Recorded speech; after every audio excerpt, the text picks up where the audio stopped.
Hi, everyone. Welcome to the New Evangelicals podcast. My name is Tim Whitaker. I am the host of the show. The New Evangelicals is a nonprofit organization holding space for folks marginalized by the Evangelical Church, advocating for accountability in evangelical spaces, and helping people explore the Christian tradition beyond the basement of evangelical fundamentalism.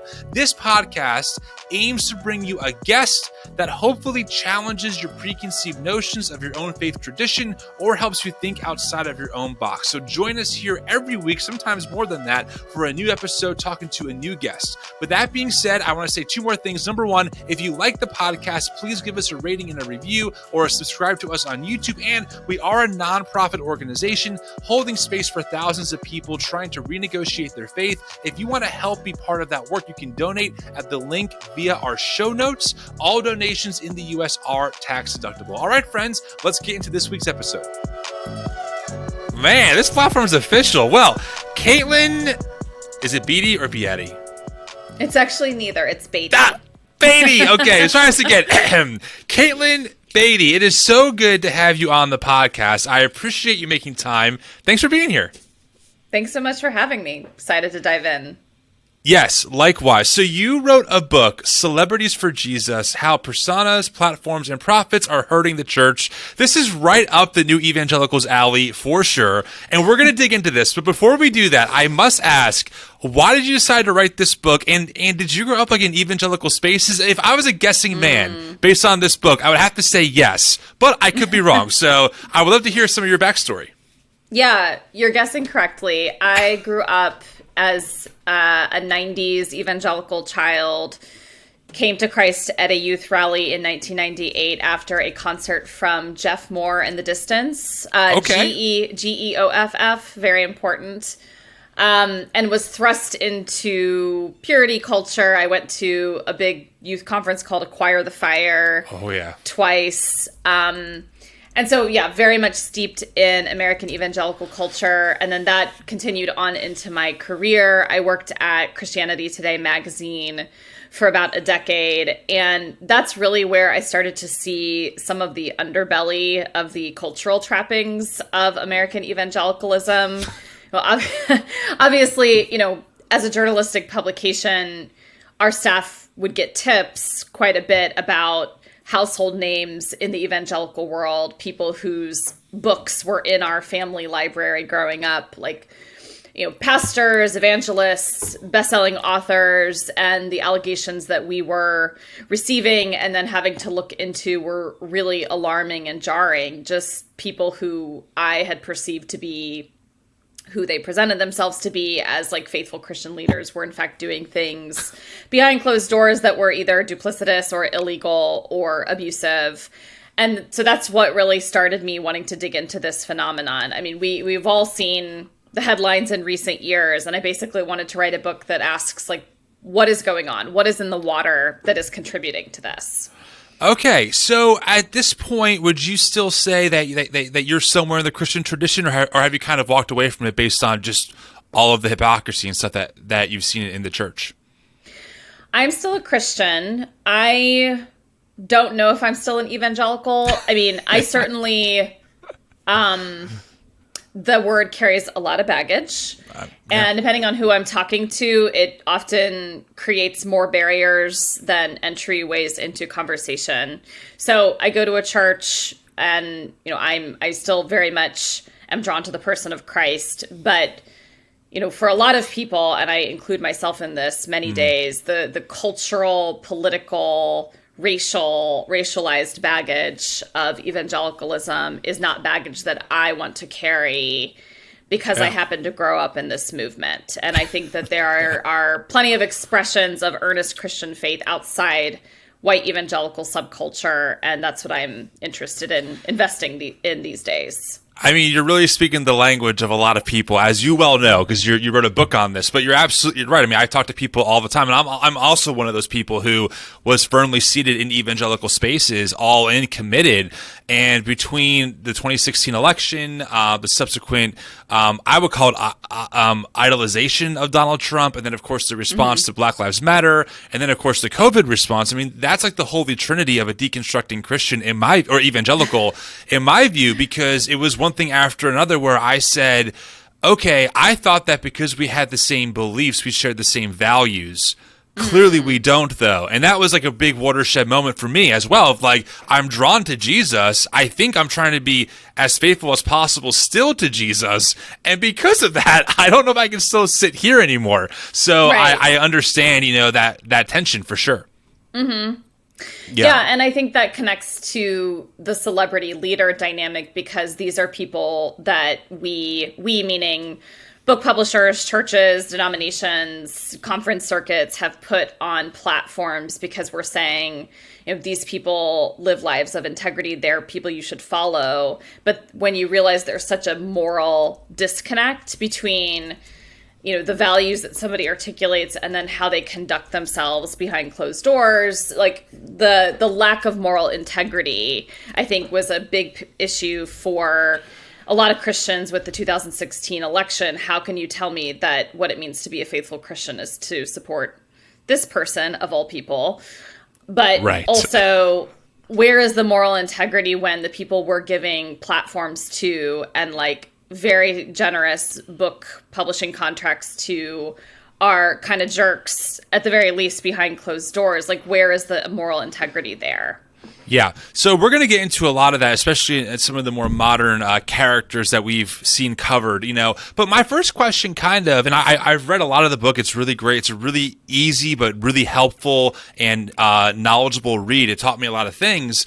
And one of my first questions is, where do we start with seeing kind of this rise in history of like this megachurch celebrity pastor idea? You tie it back partly to Billy Graham. Was he kind of the first one, or were there people before him as well to kind of capitalize on this celebrity culture?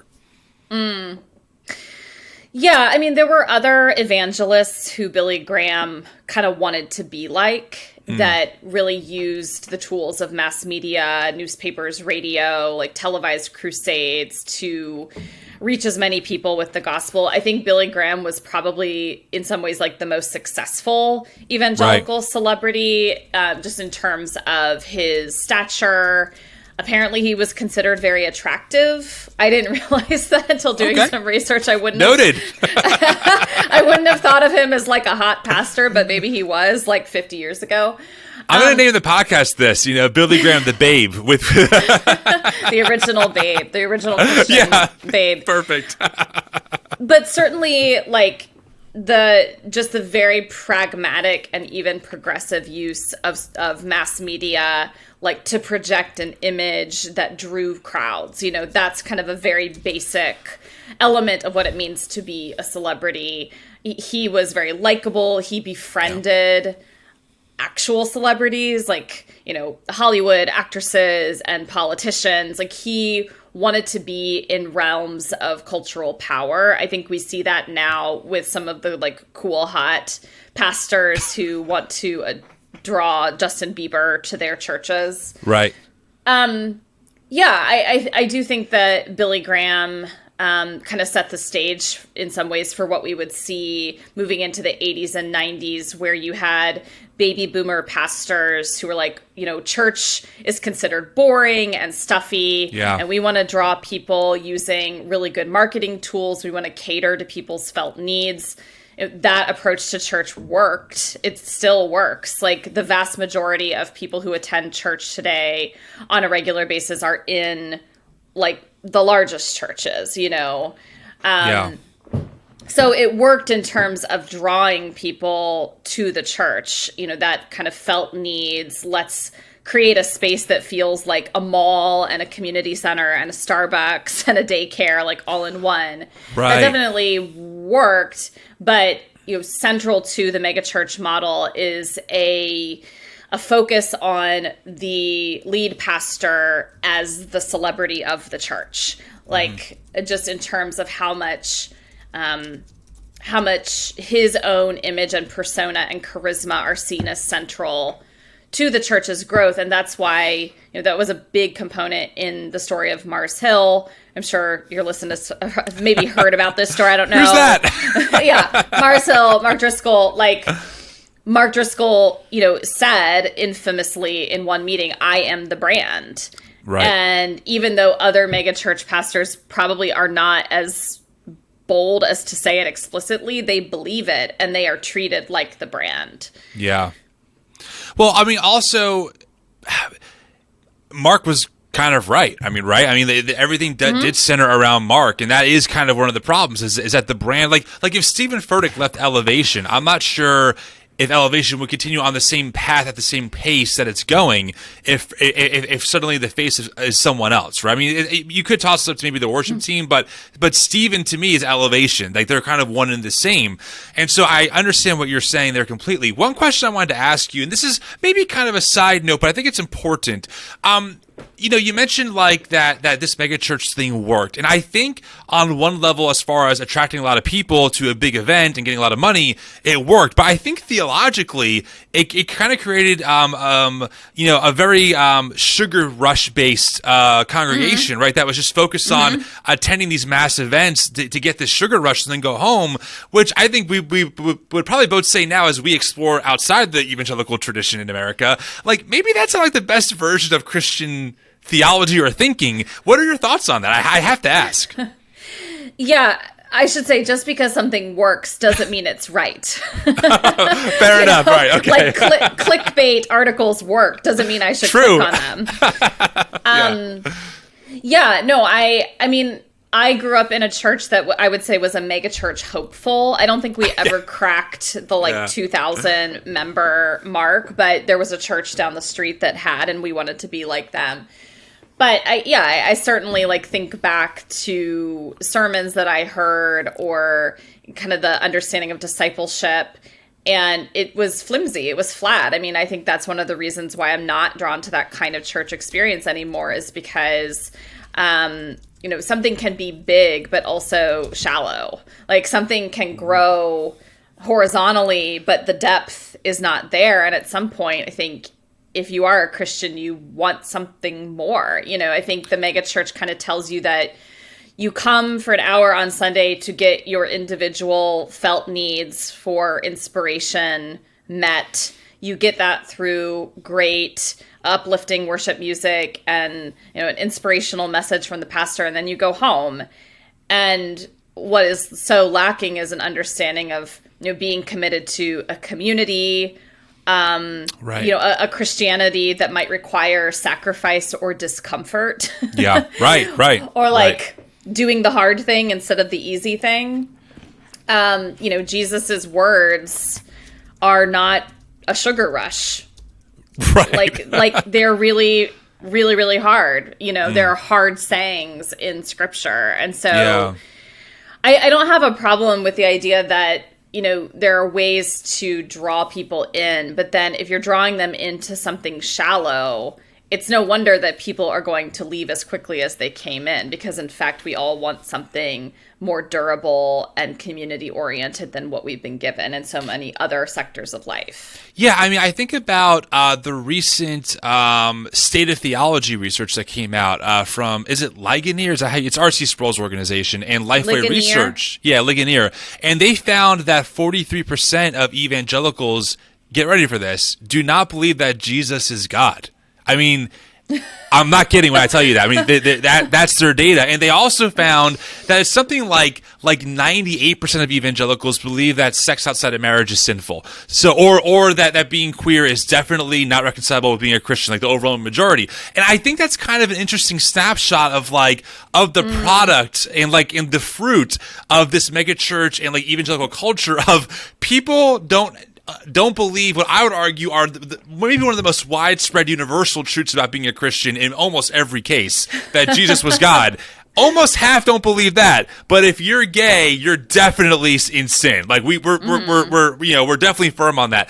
And I think that's kind of to your point of this sugar has nothing behind it besides whatever that rhetoric or dogma is going to be, but it's not really steeped in I don't use this term often, but I would argue faithful Christian orthodoxy, that Jesus is God. So I had to bring that up as you were talking, because I'm like, yeah, we're seeing that fruit now. And even back in the day, term used loosely, I went through the book by the Barna Group, Unchristian, which is all of their data on like the state of evangelicalism in America. And they found very similar findings, that the overwhelming amount of people in America say that at one time they've walked down an aisle and prayed a prayer and became a Christian, but very few had even like the basics of Christian belief espoused on the survey. So it is interesting to see kind of that dichotomy, right? Of, I identify as this, but I don't really hold to many of like the most consistent beliefs in that tradition. Mm-hmm. Yeah, and that's where you see if evangelical is such a flimsy term in terms of theological formation and orientation, that it can be so easily co-opted for other purposes, right? Right. Like, if it doesn't have like a historical grounding, a grounding in creeds or in what the church has taught, I would say the church has taught for 2,000 years, more or less, that Jesus is God. That seems like a very basic one. Right. If we don't have even that kind of grounding or depth of formation, it's no wonder that evangelical kind of just means whatever people in power want it to mean to get people on their side, right? Like, it can be easily co-opted. So that's why someone like Donald Trump can say evangelicals have never had, like, Christians have never had a bigger win or a bigger champion than me. Right. Which is an insane thing for me to now remember and say out loud. Right. But yeah, if this term like has such little rootedness, it can just be, used and co-opted for bad actors who are looking for power, essentially. No, 100%. And that's why I had to bring up that particular stat, because like you said, if there's one thing that most, like 99.9% of Christians agree on, it's that Jesus is God. And to know that close to half of evangelicals or self-identified evangelicals would say, maybe not, is pretty shocking. So I do want to kind of move to maybe more of like our current day. Let me ask you this question regarding like what you've seen in your research. I understand that there is a celebrity megachurch problem, but I think that like that power trip happens in smaller churches as well. It's just not as talked about because it's not as prolific. Did you find that in your research, or have you found that really the mega church industry has a more unique problem with pastors on power trips and full of ego? Yeah. Well, I think the mega church model maybe exacerbates pre-existing tendencies to narcissism and to ego.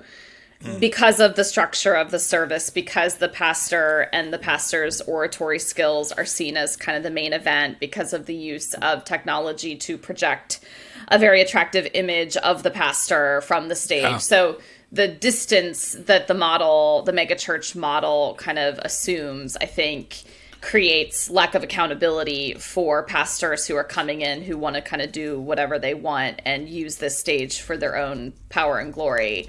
Having said that, it would be very naive to think that pastors of small churches don't also struggle with ego and the need for power and control, right? Or wanting to be treated like a celebrity. Like, maybe they're not getting the big book deals, maybe they're not speaking at all the big Christian conferences, but in terms of how they see themselves and how they want other people to relate to them. Yeah. Absolutely. Like, that is one of the most common responses I've gotten to this book is this happens in small churches as well. So I think we would be naive not to think that, in some ways, this is the very old human propensity to grasp for power and self-glory. And Sure. It's just it's working itself out in different permutations in the weird American evangelical church, but it's a very old problem. Yeah, I think that's a really fair point, right? I mean, humans do bad things in any structure, any system. We've seen that in the deconstruction space. We've seen some people do some really harmful things. So it's not like this is, this is just... it's not that we're saying that people want power only in white evangelical megachurch spaces, but what I am saying is that it seems like for what they claim to be and what they actually live out seems to be two different things very often, right? Like I have examples in my head of people in the space that I exist in who did harm and they repented and they changed, and they're either no longer in that space anymore in that leadership position, or they repented and they moved on and we all moved on with them, right? But it seems like in the culture that you and I have both swam in, there seems to be this like defense mechanism that is triggered of, well, no one's perfect, you know? I mean, and I think, right, one example of this I think about is John MacArthur. You know, John MacArthur had 3 different stories come out about him and his church hiring 3 different pedophiles, 2 of which molested their own children, 1 of which is in prison. John MacArthur has defended that. We have handwriting of him defending it, and he's never responded to those allegations, and his audience still celebrates him as a godly, gospel-preaching man. And and we're not even touching what he said about slavery, which we've also documented. So why do you think like that is, where it's like, I don't get it. You talk about family values and sexual purity. Here's a great example of a powerful leader dropping the ball, not even acknowledging the harm done, but instead defending it. And his audience goes, yes, John, you're preaching the gospel. Give me your insight to this. Like, what is causing this? To me, it just blows my mind. Well, as you recount the recent scandal surrounding John MacArthur, I'm trying to keep my eyeballs from falling out of my head. I forgot about those details, but it is like, in some ways, I am just as kind of flummoxed as you are by the fact that this person, this leader, can face this many horrible allegations. I mean, you would think covering for a person who is a child sex abuser who is now in jail would be like kind of basic. Like, what more do you have to do, you know? Right. I think so much of this is, in the case of John MacArthur, is someone who has built his persona around being anti-woke. Yeah. And resisting kind of a mob mentality. I'm going to rise above that. The mob is coming after me, so I'm the victim. But I think that kind of, I'm going to stand up for the truth. I'm going to stand up for myself despite what the mob say about me, is just part of his branding. Yeah.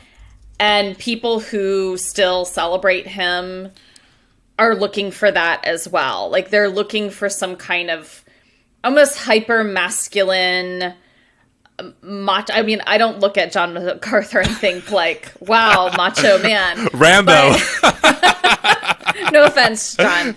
But yeah, somebody whose persona is kind of oriented around standing up against, you know, some kind of perceived liberal public consensus or mob. Yeah. Now, I don't know how it is the case that speaking out against sex abuse is seen as a liberal issue. Like, right. Like, what are we talking about? Like, right. How could this be? I would think it would be kind of a universal moral Christian concern across the board, regardless of who's your favorite theologian. But right. The way that I think these leaders have politicized these situations and these allegations is they work in a conservative liberal false dichotomy. Yes. And paint people who are speaking up against them as being liberal, as being evil, as trying to take down a good and godly man, as trying to sow division within the church, as trying to spread gossip and slander. I mean, the list goes on. The defenses are so replete, and and people buy into them. You know, I wonder if some of what's going on with John MacArthur is that people just feel this weird loyalty to him because they like his Bible study and they feel like now he's our guy and there's nothing that he can do that would make me question my loyalty, which I think is a very dangerous place for any of us to be in. But I think it works. Yeah. Well, and one of the reasons why I brought up John in particular is because he lives in the world of the Bible purist, right? People who would say just preach the gospel. They would call Stephen Furtick a heretic. They would call the prosperity gospel a false gospel. Yet John MacArthur is quite wealthy off of his brand, and then does things that are blatantly I mean, if we're going to take the fundamentalist approach and read everything literally, and we're going to look at the qualifications for pastor, one of them is being above reproach. And for John not even to acknowledge the allegations that, by the way, Julie Roys did a great job with receipts, demonstrating how she's not making this up. It's amazing for me to... Maybe amazing isn't the right word. I'm flummoxed like you, right? Just to watch this happen. And I think that's one of the reasons, I think that this mentality is one of the reasons why we're seeing a lot of people leave these spaces, because we're watching what someone like John MacArthur will say from the pulpit about repentance and purity and living godly lives. But then once it happens to John, and by the way, like you said, we're not talking about John was kind of mean to someone one time. We're not talking about, we're not even saying John cheated on his wife, which would also be terrible. We're talking about the molestation of children. I mean, this is serious stuff. And to have people, defend him is really surprising to me. And it's something, like you said, I'm still trying to wrap my head around, but I think it plays into this celebrity idea. Even though that crowd would never say he's a celebrity, they absolutely view him as a celebrity, someone who has done so much good that, no one's perfect, then becomes the next play. Does that make sense? Yeah, I think so much of the celebrity dynamic in the church has to do with seeing leaders as spiritually superior or like closer to God than the rest of us. It's like we are looking for touch points to the sacred and the divine in our midst. Yeah. And so we latch on to specific people whose work has, impressed us or made a positive impact in our lives or whatever. And instead of just stopping there and being appreciative, we attach and provide a kind of allegiance to that figure as being somehow closer to God than the rest of us. And I think, the basic biblical description of that is idolatry. like giving an ultimate kind of loyalty to a person, a community, an institution over God, like confusing our allegiances so that someone like John MacArthur can be seen as godlike. I mean, that is the basic definition of idolatry. Yeah. So let me ask you this. I've noticed, I'm old enough to remember, which is, something I thought I'd never say, but I remember when Rob Bell wrote Love Wins. Okay. And I remember John Piper tweeting, "Farewell, Rob Bell." And like a light switch, Rob Bell was quickly and swiftly pushed out of evangelical everything. I mean, if he was just considered an outcast, it was goodbye. And I noticed that in my circles, whenever I bring up like Mark Driscoll, right? And I will say, hey, Mark Driscoll has had a book written about him. He had an entire podcast series that has demonstrated how abusive he was. He's still unrepentant, yet he's talking at Gateway Church. He's still leading. Why don't they get him out? And I hear, it's not my church, etc. But I know how evangelical culture works. And when they want someone gone, they will get someone gone. Why don't you think that evangelicals will not Rob Bell someone like Mark Driscoll, but instead they'll deflect and say, we have no jurisdiction here, but we all know that's a bunch of nonsense because he speaks at their events, he's in their circles, etc. What are your thoughts on that? Yeah, I think a lot of evangelicals would say, and I think that this approach is naive, but I think it's the operating system for a lot of people. Rob Bell is out because he didn't have right theology. Mark Driscoll is in because at least he preached the gospel. Which I would say, but everything about Mark Driscoll's leadership and persona and how he treated people was anti-gospel. And we need to look at behavior and actions and words not backed up by actions are empty. But I think it does come down to this perception of theological orthodoxy and the boundaries of orthodoxy. Yeah. And in the case of Rob Bell, John Piper has built his own personality, persona and brand over the years as being a gatekeeper of orthodoxy. Like John Piper is one of the elder statesmen of evangelical orthodoxy. So if he says this person is out, it has more weight than somebody else. So I think, I think it's like a theological purity. And Mark Driscoll, that's a good insight. Yeah. Mark Driscoll got away with so much for so long because, at least he preached correct Reformed doctrine. Right, which he then later repudiated, but that's a whole different story for a different time. But yeah, okay, that is really helpful to understand. So, okay, so you have this book, Celebrities for Jesus, and it details so much of this and other stuff. I mean, you talk about the Ravi Zacharias situation and just that whole story in the book, and all these examples that the audience knows. I mean, the audience knows who these people are. They were there when it happened. What do you think, like, what's the future hold then? Like, what do we do? I'm sure you're aware of the term deconstruction. A lot of folks are trying to navigate their faith away from evangelical fundamentalism. I would argue both on a theological and on a systemic level, right? I think a lot of us have found that the theology we inherited maybe wasn't the best way of seeing things. And we then saw how it was fleshed out in these evangelical church institutions that defended abusers. What do you think the future looks like? I mean, how do we move forward from this? What are some of your thoughts on that? Yes. Well, many readers of Celebrities for Jesus have noted that I provide a lot of analysis and not a lot of solution. Like, where do we go from here?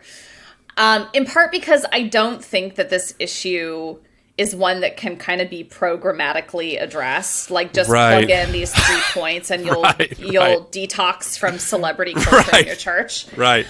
I do think, and I'm speaking anecdotally here, I mean, I do think people who kind of grew up in a bigger is better evangelicalism have been drawn to smaller, more historically rooted expressions of church that are not oriented around a great pastor. Like, I go to a liturgical church currently where our pastor is a fine preacher. He's not great. He's not terrible. He's just fine. But that's okay because he's not the main event. Like, yes, we did not all come there to be wowed by his oratory skills. Like, the point is that he is preaching the word and that God will use that faithful preaching however God wants. So I see a lot of my peers at least saying, we don't want the flashy thing. We don't want the big and impressive and intense lighting design from the stage. Like, we want to be in churches where we can actually know our pastor, where our pastor is like taking the time to actually get to know people in the church, where they are accessible,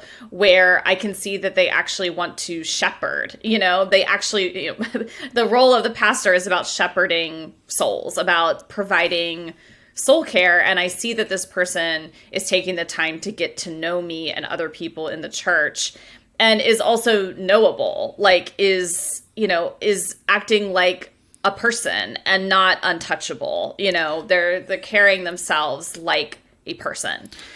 So I think that could be a direction forward. I do think there is work to be done for sure in Christian book publishing and the conference circuit to come back to like missional values and evaluating people's ability to speak and preach based on things like quality of writing, spiritual maturity. Is this person being held accountable in their local context? Are they willing to be held accountable? Are they asking for book deals that would make people in their church like make their jaw drop if they found out how much their pastor was getting paid for their book deal? Right. So I think trying to disconnect like evangelical culture from evangelical commerce and like breaking down church and business and separating the two, because I think we all kind of intuit that when these worlds start to combine and get confused and get enmeshed, we feel like church is a place where we're being sold things. I don't think we need another place in our lives where we are being sold things, right? Like, we have that so many other places. So those are a couple thoughts. Yeah, those are good thoughts. Not a programmatic solution. Which not like I follow love. these 3 steps. So what you're saying is that you don't have some other Patreon account where people sign up, you'll give them the true answers, right? That's not what you're saying here. Right, like instantly downloadable detox from celebrity culture starter kit. Right, I right. am not shilling that on my Patreon. Right. For No. $99.95, Yeah. Two things I wanted to point out, and I think we should talk about Christian book publishing in the Christian conference circuit. I have some thoughts / questions about that. But one thing about the church you mentioned, I think it's so important. One of the wake-up calls for me was when I visited my friend's Anglican church, and they center the whole Mass on the Eucharist, not on a pastor's sermon. And it kind of hit me that, like, evangelical culture, the church event is centered on the sermon. That is the star of the show. But I think, like, that does, whether people realize it or not, centers it on a person. But the Eucharist, communion, when that's the central figure of why you're there, then you're really centered on Christ, because you're actually participating in this sacred, tradition. So I think that is like something that we should be considering, especially in our evangelical spaces, especially if there are pastors out there listening to this. Like, what would it look like to change the focus from the 3-point, almost borderline self-help sermon, right? Where you pull a few pieces of scripture and say, this is how it helps you, to maybe that there is a part of that, a short devotional or something, but the main focus is participating in communion and being united through Christ, through, the flesh, or the body and the bread. Yeah, I like that a lot. I mean, that is one of the things I love about this church that I'm a part of, is that the main event is communion. And right. Regardless of what you think about, like, what happens at communion, it's clear that, like, the central person is the person of Christ, and that we are partaking in the body and blood of Christ. Again, I don't know how you identify or define body and blood, but that's fine. Right.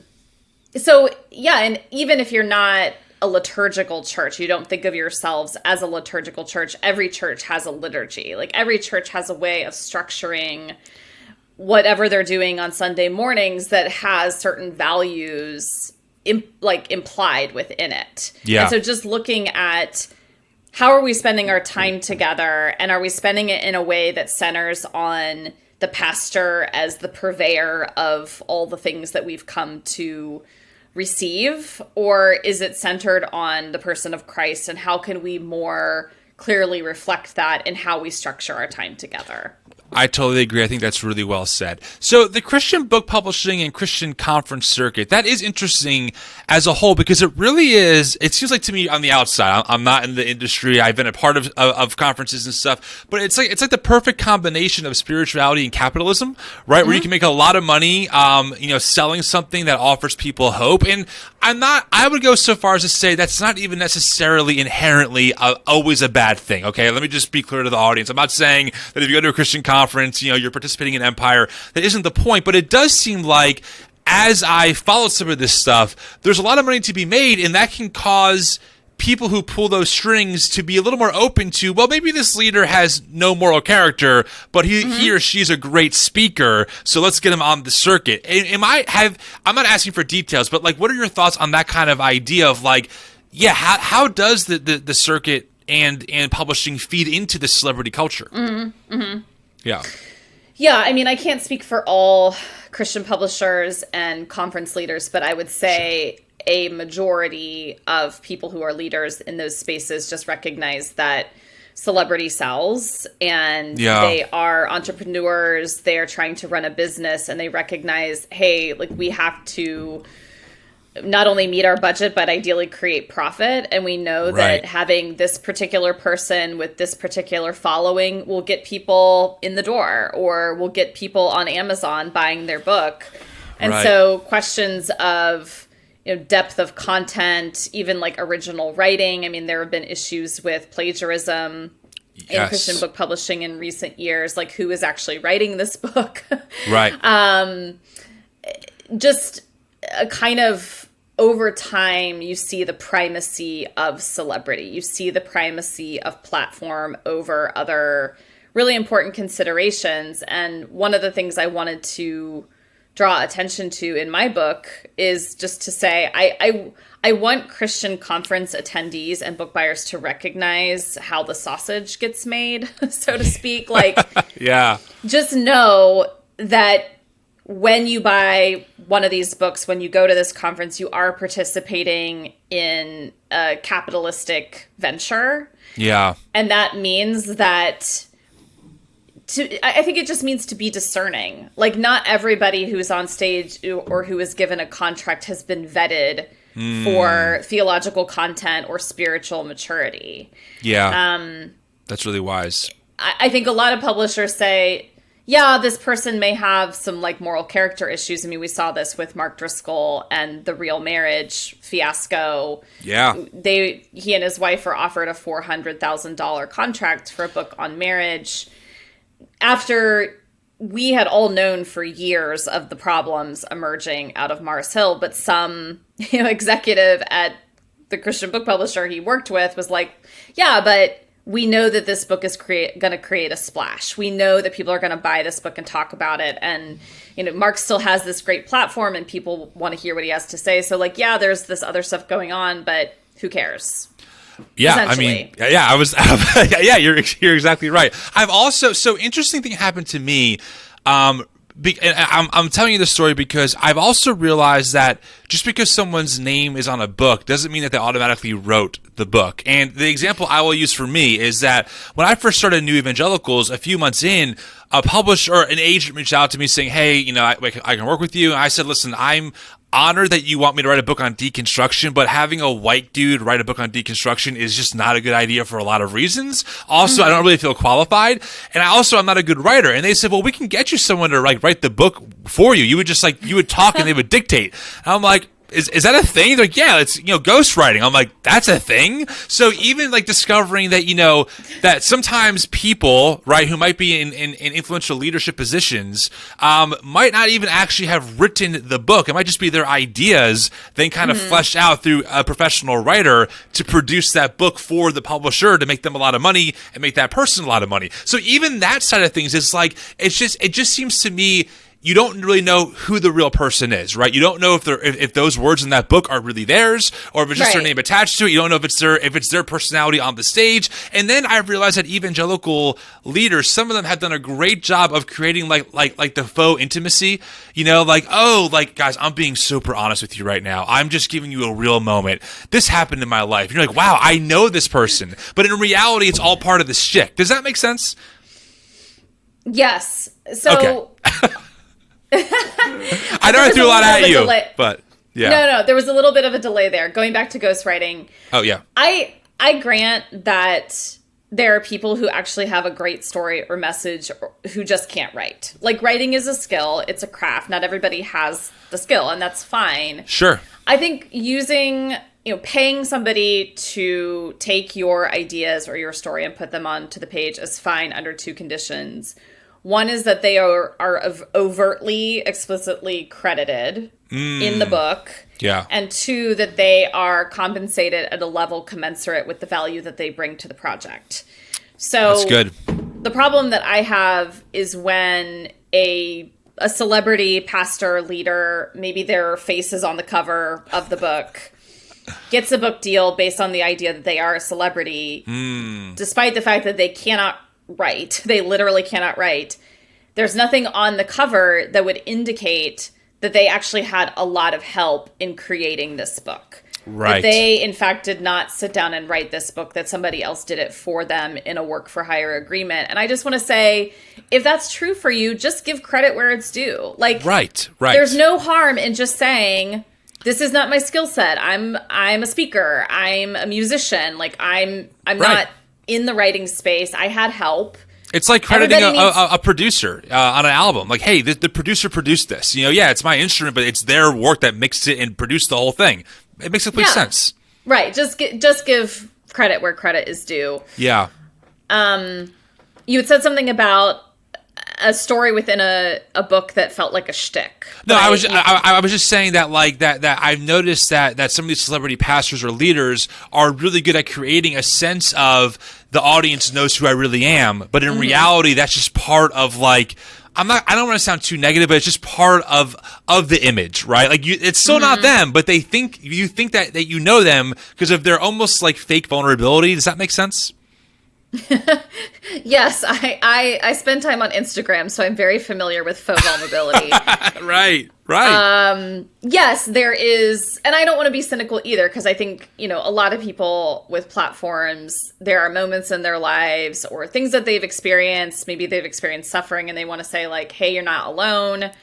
I am not perfect in the way you might think I am. Like, this is the reality.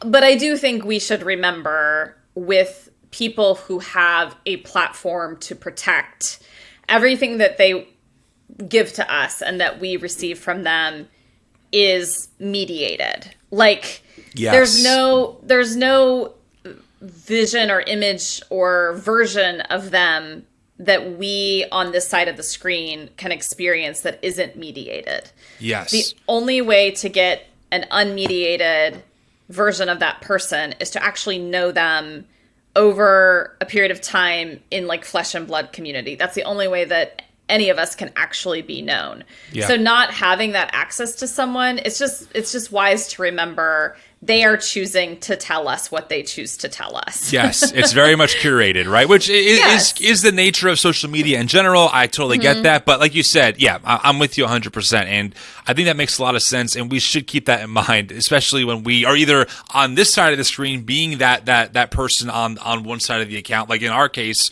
it's my face that's on a lot of this stuff. I have to make sure I'm always as honest and transparent as possible, letting people know, like, hey, like I this is me as much as you can see. But yes, obviously I turn my phone off. You're not getting a 24/7 live stream of Tim and what I do all day.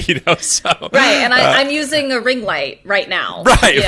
My face does not usually look like this on a Tuesday afternoon sitting in my apartment. I am using a ring light. So good to know. Well, listen, it was really great having you on the podcast. The book is Celebrities for Jesus: How Personas, Platforms, and Profits Are Hurting the Church. Your book is available everywhere, right? It's on Amazon. It's everywhere. Yes. Amazon's a good place to start. Also through Baker Bookhouse. And you can learn more at KatelynBeaty.com. Awesome. Anywhere else people can follow you? Are you on Twitter, Instagram, TikTok, anything like that? Like all the cool kids? I know that you are on TikTok. I am too old, I think, for TikTok. I'm intimidated by it. But I am on Instagram at Katelyn_Beaty. And I'm also on Twitter at Katelyn Beaty. Awesome. Katelyn, honestly, it was a pleasure getting you on and having the conversation. I'll make sure we put the link to your book in our show notes. And I wish you the best. And please keep in touch. This is a great conversation that I would like to continue. Thank you so much. It was really fun. Absolutely.